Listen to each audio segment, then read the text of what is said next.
friends. Welcome to Flosstube and Variety Show number 126. And today is Friday, August 30th, 2024.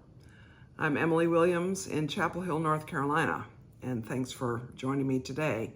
So I had thought, I don't know what I thought. It's about 2:30 in the afternoon or so. Better not look at my watch or it'll do something weird to the video. A little before 3, and it looks much darker outside than that time of day would suggest because we're having a thunderstorm. So we might continue to have rain while I'm recording and you might hear thunder, or the clouds might go away and it might become brilliantly sunny. Who knows? That's what happens this time of year, which of course I love. I love a good weather event. Anyway, as I said, thank you for joining me today. New viewers and returning viewers. I enjoy making the videos and interacting with you all, so appreciate you being here. Flosstube means cross stitch and Variety Show means something else. And we'll see if I can keep in mind everything I hope to talk about in Variety Show. I think so. So cross stitch first. I don't have much cross stitch in terms of numbers of projects to show this time. I had a pretty busy week. Our HOA newsletter mailing went out this week, which involved quite a bit of my time. The newsletter for the Queen City Sampler Guild, which I'm the newsletter editor for, went out, well, will go out this weekend, September 1st. And I finished that and sent it off to the president to look over yesterday. I've been busy with a few other things, and I'm surprised that my computer's making noise. Let me make it be quiet. Been busy with a few other things. Our church, you know, the fall season in a college town starts in August, and so our church has had some activity that I've been needing to interact with a little bit this past week. So it's been a busy week for sort of regular life, and therefore I haven't had as much time for cross stitch, but I have a finish. So Simone Smalls, I met Simone. She was a presenter at the Great British Sampler Weekend 2023. What year are we? Last year in England, and I subsequently bought this book because it has some interesting, cute little projects in it, and I finished the Biscornu. Now, last time I'd started this bottom of the Biscornu, so this is the top, this is the bottom. This is 37 count Russian tea cake by Legacy Linen. And the thread is, this is 2 strands, and this is 1 strand of Roxy Floss Co. Another 11 points, I think it's what it's called. It's a very slightly variegated red thread, and I doubt you can even detect the variegation. I can barely detect it in person, but it's nice. It's a nice color red. So there are the 2 halves, and I've done the back stitching around the edges, so now I just have to look at the instructions about how to actually make it and put it together. That was a lot of fun. And it's nice to have a small project that's finished. And now here's another Biscornu. It isn't a Biscornu, but you know, it could be a giant Biscornu. That's kind of interesting, actually. So I have done 900 stitches on this. No, 1,000 stitches since the last time I showed it. And primarily that's in the southern part of from the center going due south, and some of the swoopy parts down there. I think my pattern keeper says that it's 82% finished. So I want to finish this year. In fact, I'd like to finish it in time to be able to make it into a pillow before the end of the year. So I actually fully finished it. Similar, the Biscornu I want to make into a pillow before the end of the year. And so these are the only two pieces I've stitched on. Sorry, it's sort of, I don't mean to waste your time, but hopefully the variety show will be interesting. So, before we get fully into the variety show, though, I wanted to talk about Sampler September, which starts Sunday. So I wrote a little article for my guild newsletter from the editor. Sampler September, anyone, is the title of it.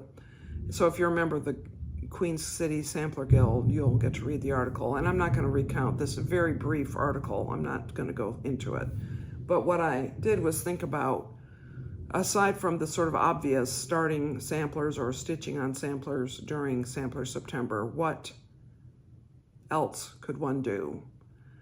And one of the things I'm going to do is this is typical of Sampler September. I'm going to start a sampler, partly in honor of Simone, the little Biscornu being done, but partly because I've wanted to do that. Oh, this is a bag I made. This is the very first project bag I made, by the way.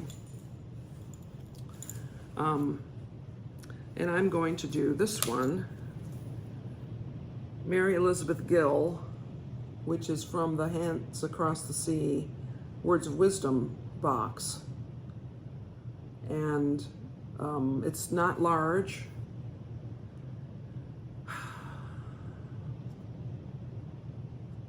Doesn't say on the very back what the size is, but it isn't large. Oh, here we go. It's 114 by 137. Lots of colors. So it's interesting because this little girl was 12, but it looks like she raided her mother's sewing box. This looks like it was a Stash Buster sampler for her. And she does close with the honor your parents sentiment there. And this little verse in the middle, little drops of water, little grains of sand, make the mighty ocean and thy beauteous land, which today we're getting the little drops of water. Wow, it is very dark. I don't know if you can appreciate, it's as dark as deep dusk right now, which is wonderful. Anyway, so I'm going to work on that. Apparently I've already pulled the threads for it. And this is 20 count Aida, which is in the color Overcast by Cedar River Linen and Designs. I really like the fact that fabric dyers are doing 20 count Aida. And this is just a sort of a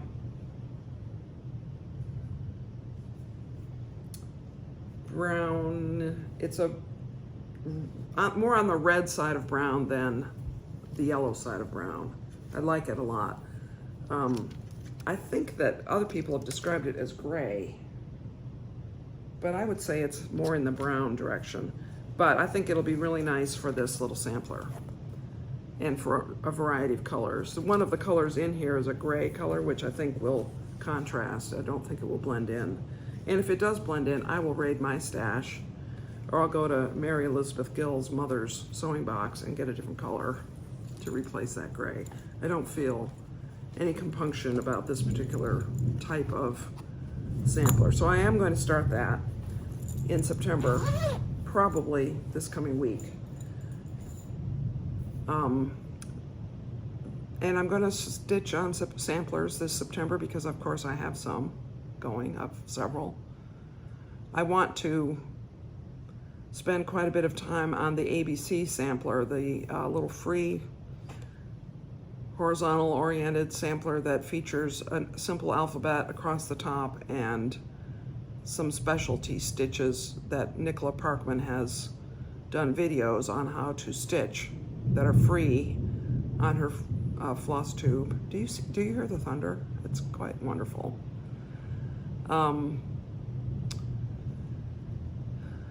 So I do want to do that, work on that, and possibly finish it. I don't know. I'm not going to put pressure on myself to do that. I will also stitch on some of the other samplers I have going, which Hannah Campbell is one you haven't seen in a while, and Of course, Jane Thompson, I showed last week, worked on it. There's a Harriet Salt, definitely work on that some. Giant Bristol orphan sample, huge. I will do some more on that. I don't know. Mighty Acorn is this weekend. This weekend is Blackbird Design Weekend Sal, BBD Weekend Sal. So I'll definitely be doing that. But one of the other ideas I had that I would do during the month of September is to get an inventory of my cross-stitch supplies. Now, for some of you who have been cross-stitching at this level a long time, that may be preposterous to think that anyone could get an inventory of their cross-stitch supplies. But I actually think I can. I think I am close enough to the beginning of my cross-stitching life, my current cross-stitching life, since I'm 66 and I cross-stitched in the 80s. It's clearly not the beginning of my cross-stitching life, but I think I possibly could do an inventory. And I'm thinking of what charts do I have. I'm not going to worry about floss, but charts and fabric is really what I'm curious about. And part of this is because it's good to have a handle on what I've bought that I want to do. And part of it is because I'm going to Hobby House Needleworks in October. And I don't want to buy things I already have, either in terms of charts, which is unlikely. I think I would remember what charts I owned already. But in particular in fabric. If I already have a yard of 36 count something, I don't need another yard or even a fat quarter of 36 count, the identical thing or something really similar. So I'm going to try to get organized in order to be smart when I go. So that is cross stitch variety show. Couple of housekeeping matters from past variety show topics. One of them is Sudoku. Couple of interesting things. One is the Sudoku Grand Prix, the last month of the regular competition, monthly competitions was in August, earlier in August. And over the course of the year, I got 670 points in 700 and... Hello again. I don't know why that stopped. The video stopped. There was no power blip, and I don't know why. But anyway, I'm back. I'll start again. The World Puzzle Federation Sudoku Grand Prix Round 8 and final round for 2024 was earlier in August.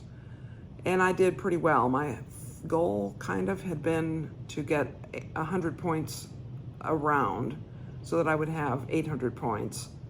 Well, I didn't. I got just over 700 points, I think. But that's quite good. I got more points in 2024 than I did in 2023 and 2022 put together. So I feel quite good about that. And 2025, I have to wait until January. But I could, pretend.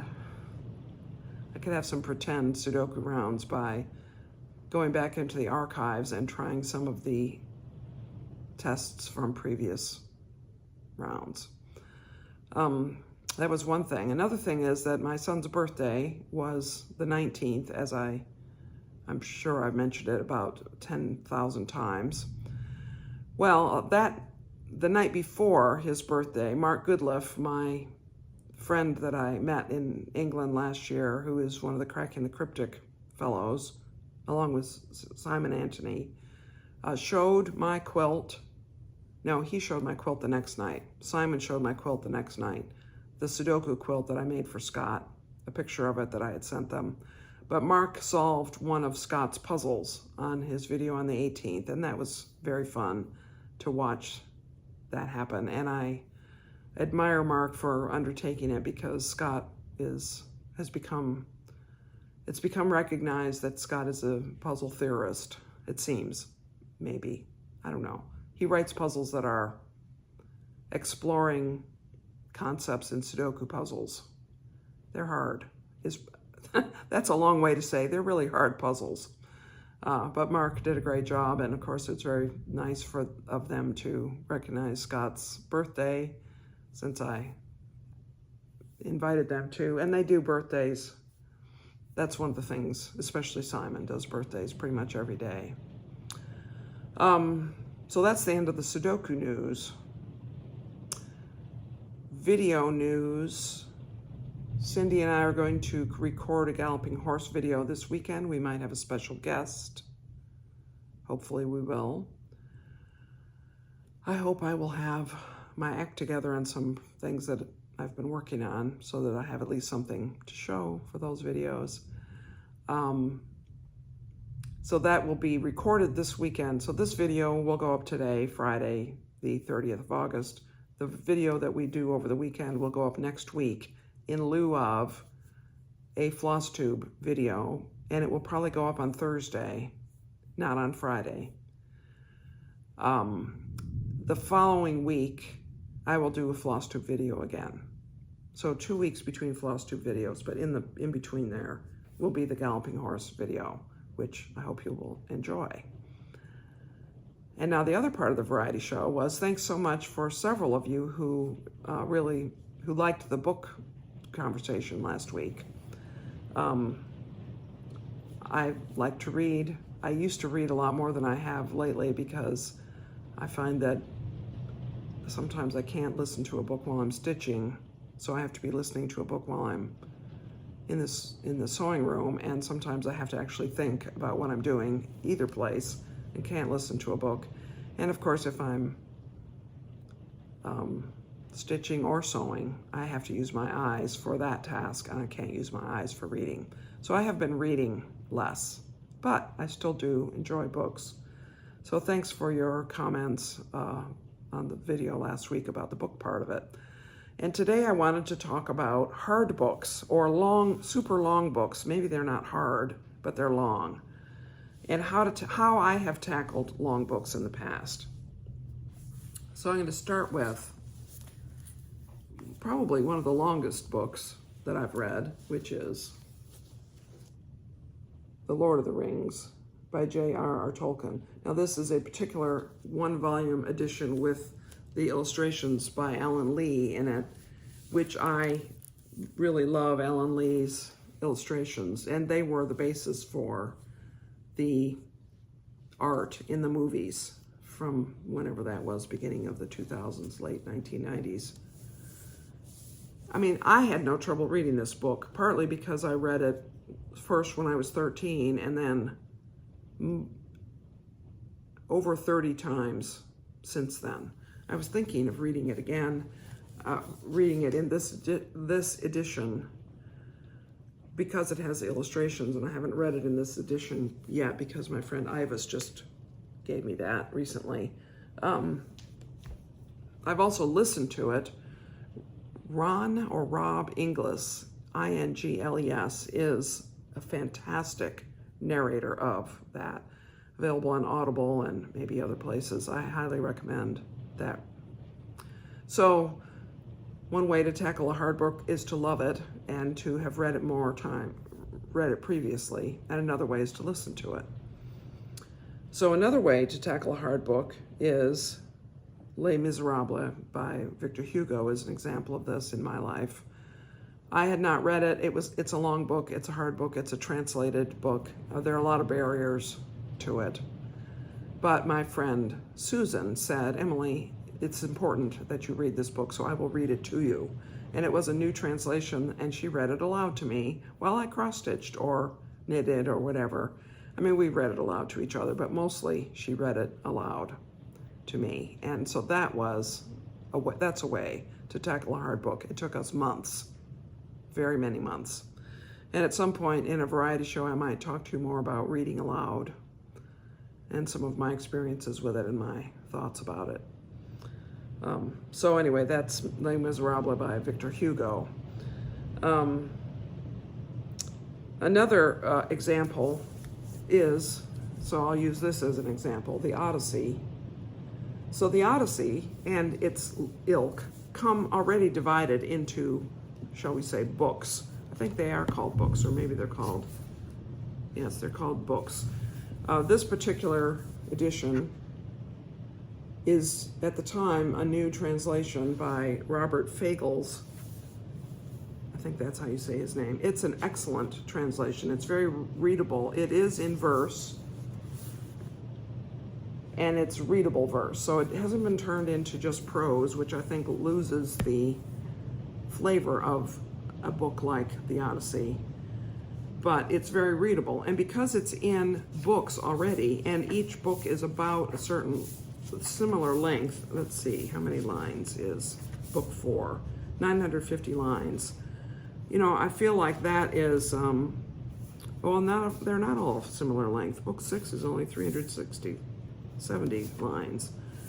So, but that's a way to do it. Say I'm going to read a certain number of lines, or I'm going to read a book of this hard book. I read the Iliad in that way also. I actually possibly didn't finish the Iliad because I was reading it and then something big happened when I was 3/4 of the way finished, and I think I had to set it aside. Anyway, I'm looking over at my notes because I don't own a copy to sit in front of me of all the books that I'm going to mention. So another book that I read, again, what is this going off for? Joseph and His Brothers by Thomas Mann. And this one is translated by John E. Woods, and it was a new translation at the time that I read it. I mean, quite new. And this is Everyman's Library publication of it. I think this particular publication was it was maybe 12 years ago. Let's see. It's number 287. It was 2005. Now there are a lot of things hard about this book. One is it's very long. It's 1,492 pages. The second is that it was originally in German, and the translation. So German is just a hard language. There's the way German prose goes. I mean, this is an excellent, very readable translation, and another thing is that it's fairly small print. And so that makes it hard. And it's long sentences and long paragraphs. Again, that makes it hard. Well, why, Emily? Why would you? Oh, and for some people, the fact that it's a biblical story, the story of Joseph and his brothers, odd how they would name it that, that would make it hard. But I think it's an important book, and at the time, it was important to me to read it because my friend Rebecca was going to write a master's thesis on it, and I said, I will read that book too, and then we can talk about it. And so we did. I did, and we have talked about it some. But what I did about this book is I said, okay, I think I gave myself 16 weeks, a semester, basically. Maybe it was 20 weeks. It must have been more like 20 weeks to read the book. 1,500 pages, so that's 75 pages a week. So 75 pages a week was my goal, and I then looked through the table of contents to see where 75 pages would take me. And I said, okay, well, in this case, I'm going to read through Monkey-Faced Egypt, that chapter, for week 1. And for week 2, that would be up to 150 pages. So I'm going to read through the red one, which is the second chapter in part 4. And then in week 3, and so on. I just did that, and I laid out how much I was going to read per week. And 75 pages a week. And I would just assign myself that as if I were in school, and this was the novel I was going to read that semester. And here's the thing that happened. it worked so well that I got going into around part 7, around page 900, and I couldn't put it down. And the last 500 pages I probably read in 2 weeks because I just couldn't stop reading them. I couldn't stop reading, or even maybe I read it in 1 week. Might have read it in a weekend. So that's another way to read it, is simply to break it up into chunks and then just soldier on until you have read that much of the book. Another way to tackle a hard book is the way I read The Count of Monte Cristo. So here's what happened with Count of Monte Cristo. It was assigned as a book for freshmen who were entering Trinity School of Durham and Chapel Hill, which is a private school right up the road that I know a lot of families and kids who have gone to, and my friend Brent worked for them, and their kids went to it. And anyway, Trinity School. I heard that Count of Monte Cristo was the book that the incoming freshmen were supposed to read over the summer. So I thought, well, I'll do that. And so the first challenge of Count of Monte Cristo was to find an unabridged version of it, because there are a lot of versions which are almost unabridged. But I finally found one. I think it was the Penguin Classics edition is the one I decided was the most like what I had in mind. And it's a huge, thick paperback. It was. Well, how am I going to read first of all, how am I going to even carry around that book? How am I going to hold that book open? It just was hard to even manage the physical book. And the edition or translation was not available on the Kindle. Perhaps I didn't have a Kindle at the time, which just seems odd because I had a first edition Kindle. So I must have had a Kindle, but maybe it wasn't available or something. But what I did, now, if this kind of thing makes you squeamish, you'll just have to accept my thanks for watching and turn off, because I'm about to tell you that I took a razor blade. I decided how many pages, it's a big long book, 1,500 pages or something. I decided how many pages a week I was going to read, and then I slit the paperback open into little mini paperbacks. And when I finished each section, I threw it away. Not exactly. I set it aside, and then at the end of the summer, I threw it away.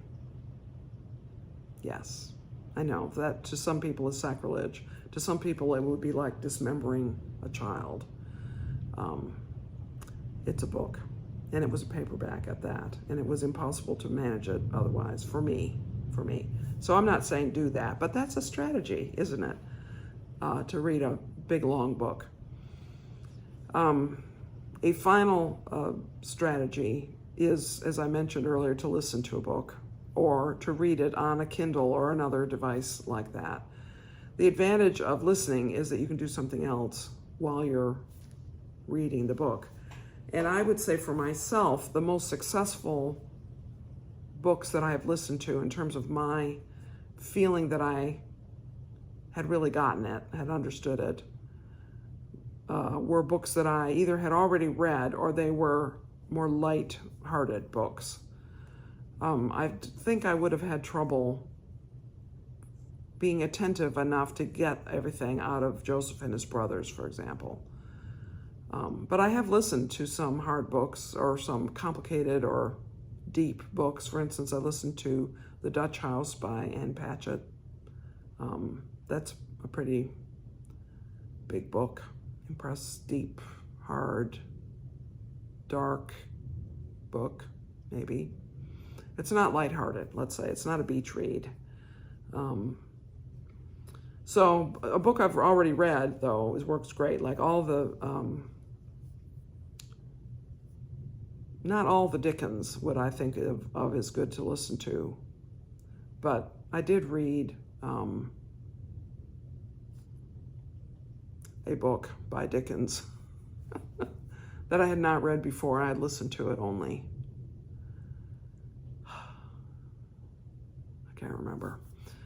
Anyway,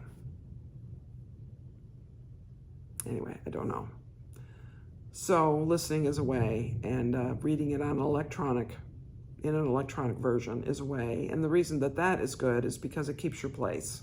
And it's, no matter how long the book, it doesn't take up huge amounts of space in your bag or your backpack or wherever you carry it. So, and if you can lay your hands on it, you have that long book as well as any other books that you might want to have nearby. So I have a Kindle. Well, actually, I don't have a Kindle now. I gave it to Byron. His was giving out. It might have actually given out. So now I technically don't have a Kindle, but I read books on my iPad. I find that distracting, though. Yeah. So anyway, hard books. Of the books I mentioned, what are the ones I would recommend to you if you want to read one of these particular hard books? I think, of course, everybody should read The Lord of the Rings as a book, even if you saw the movies. The movies are fantastic, and the book is fantastic. If you have tried to read The Lord of the Rings and you got bogged down in the Council of Elrond, which is about 60 pages of history, just tell yourself, I'm going to keep reading. I'm going to keep reading until the Fellowship departs Rivendell. I'm going to keep reading. And I will allow myself to quit after they leave, but I'm not going to quit until they have left. Just try that. See if that helps you get your footing again in that book, because that has been a stumbling block for many people. If you get stopped earlier when the Tom Bombadil section, as much as it pains me to say it, I think it would be okay for your first reading, if you're having trouble even getting into it, for your first reading of The Lord of the Rings to just skip that. Just skip over it. The only thing you really need to know from there is that Merry and Pippin each get a knife, what would be a knife for a man, a human warrior, which for them are swords, out of a barrow, barrow there on the Barrow Downs. That's what you have to know. That's important because those knives are special knives, and it's important that you know about them because they show up later. They're the weapons that Merry and Pippin have available to them through much of the story. So that's one book, and I mean, if one of you said, I'm going to read Joseph and His Brothers, Emily, will you read it again? I would say, yes, I will read it again. I won't read it again starting in 2024, but I would be willing to set out a schedule of reading it in 2025 with you. I could do that. I might even talk Rebecca into reading it again. Maybe. Okay. The thunderstorm is abated. It's getting lighter out. I'm going to close this video, and thank you so much for watching. I hope that something's been interesting. I'm sorry I didn't have more cross-stitch to show. Next week there won't be a cross-stitch video, but I really do hope you'll watch the Galloping Horse video, because I think our special guest, assuming that works out, would be of interest to you. And I'll be back with Flosstube in 2 weeks. And in the meantime, of course, many blessings to you, friends.